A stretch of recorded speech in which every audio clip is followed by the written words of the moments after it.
It is at times like these that we become most aware of nature and dream of the many wonders the natural world has to offer. Foremost among them, these shining trails of silver that we call waterfalls. However many waterfalls there may be in the world, each one has its own unique characteristics, and so they remain a constant source of wonder and joy. The thunder of the mechanized world may surround us, but the thunder of the waterfalls is never overpowering. It has a natural rhythm, the very rhythm of our lives, and its power to soothe our minds and bodies is almost infinite.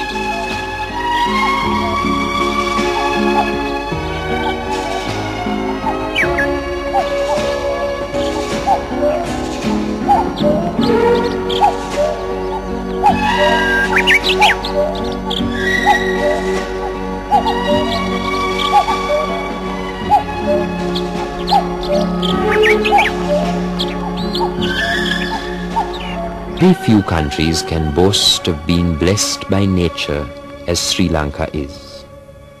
One of the least known facts about it is that for its size, it probably has the largest number of waterfalls in the world. And in spite of the multitude of waterfalls in Sri Lanka, each one of them has such distinctive characteristics that each is a source of pleasure in its own right.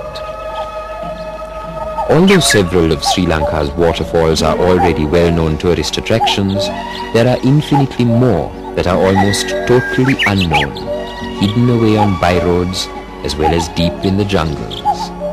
In our first program, we showed you some of the best-known falls in the country. This time, we are going to take a look at some of the shire beauties.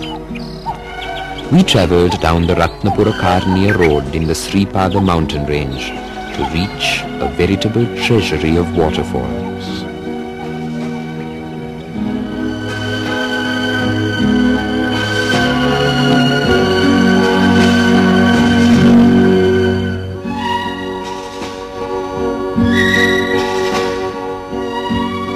Dominating the area is the sacred Sri Pada mountain, where, according to legend, the Buddha placed his footprint. The people of Sri Lanka also believe that this is the territory of god Saman, the guardian deity of the peak.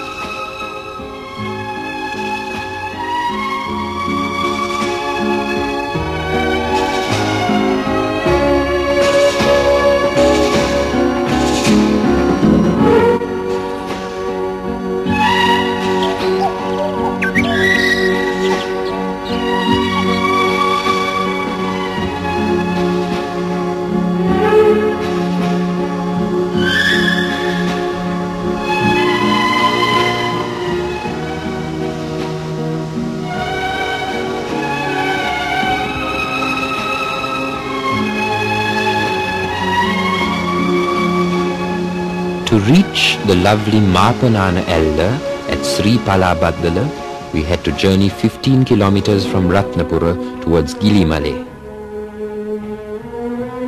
From Sri Palabhaddala Mahavidyalaya, we had to walk another 3 kilometers along a footpath before we came within sight of the waterfall.